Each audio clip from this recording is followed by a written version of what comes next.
शुभारंभ हुआ और इस अवसर पर मुझे आयोजकों के द्वारा बुलाया गया, इसलिए मैं उनको धन्यवाद देता हूँ कि आपने मुझे ये अवसर दिया।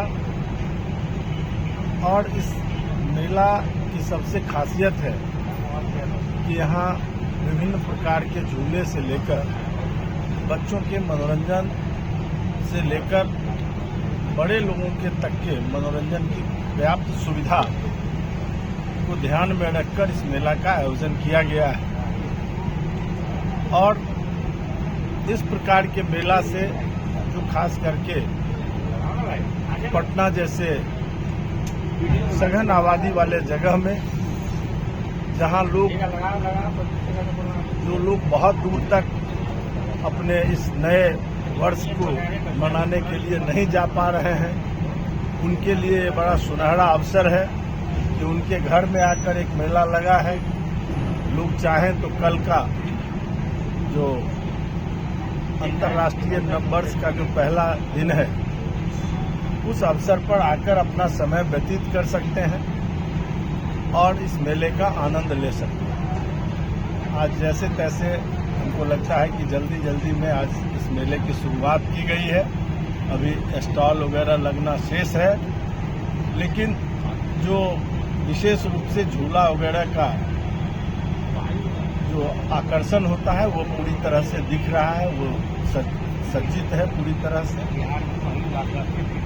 और बिहार में पहली बार 80 फीट ऊंचा झूला रोलिंग टावर लगाया गया है, जो मुख्य रूप से आकर्षण का केंद्र है। और इसलिए मैं यहाँ के पटना वासियों से अपील करूँगा कि आप आइए और इस प्रकार के मेले का आनंद उठाइए। नव वर्ष में अब तो आज 29 तारीख है, कल 2026 हो जाएगी। नए वर्ष में बिहार के लोगों को क्या समझना चाहते हैं बिहार सरकार की नीति से?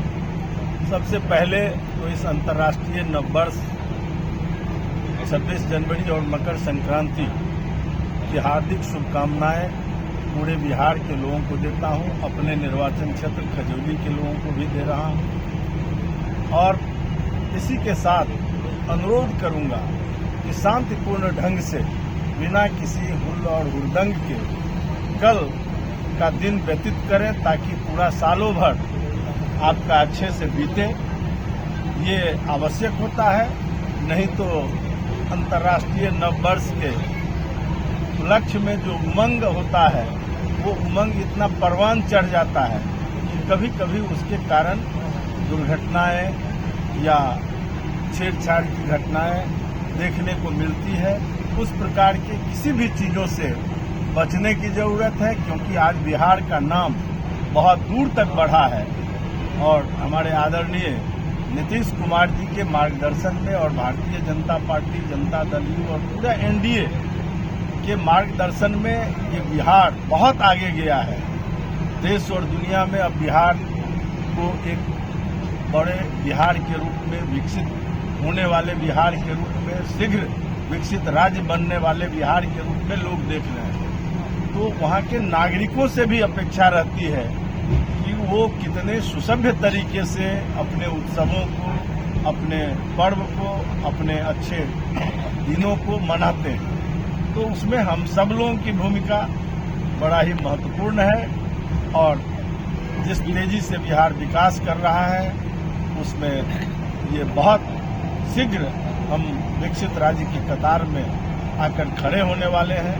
ऐसे में हमारा रहन सहन, हमारा खान पान, हमारी जीवन शैली हमारे मानव सूचकांक को बढ़ाता है। प्रधानमंत्री नरेंद्र मोदी कहे थे कि 2047 तक बिहार जो है कि भारत जो है विकसित हो जाएगा, बिहार में भी ज्यादा विकसित होंगे, क्या कहिए प्रधानमंत्री जी? देखिए, 2047 का लक्ष्य हमारे आदरणीय यशस्वी प्रधानमंत्री नरेंद्र मोदी जी ने इस देश की जनता के भरोसे लिया है। इस देश की जो 140 करोड़ लोग हैं, उनके परिश्रम और पुरुषार्थ को देखते हुए उन्होंने ये संकल्प लिया है कि जिस गति से भारत के लोग काम कर रहे हैं, जिस तेज गति से हम विकास कर रहे हैं दुनिया के अंदर। हम आज तीसरी अर्थव्यवस्था 2027-28 तक होने वाले हैं, तो हम पहली अर्थव्यवस्था दुनिया का बने 2047 तक, और भारत एक विकसित भारत बनेगा, तभी तो बिहार विकसित प्रांत हो पाएगा।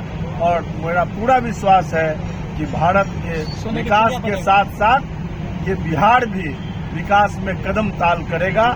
और जिस प्रकार से भारत पहले भी दुनिया का धर्मगुरु रहा है, सोने की चिड़िया के रूप में कही जाती रही है, एक बार फिर से भारत उसी स्थिति में आकर खड़ा होने के लिए छटपटा रहा है। और यहाँ के लोग मनोसूबा पाल चुके हैं, वो इसके लिए संकल्पित हैं। और आज के इस अवसर पर, इस वर्ष के समापन और नए वर्ष के आगमन पर मैं उम्मीद करता हूं कि निश्चित रूप से हमारे प्रधानमंत्री जी की जो सपना है वो 2047 तक भारत भी विकसित होगा और बिहार भी विकसित राज्य की कतार में खड़ा रहेगा। धन्यवाद।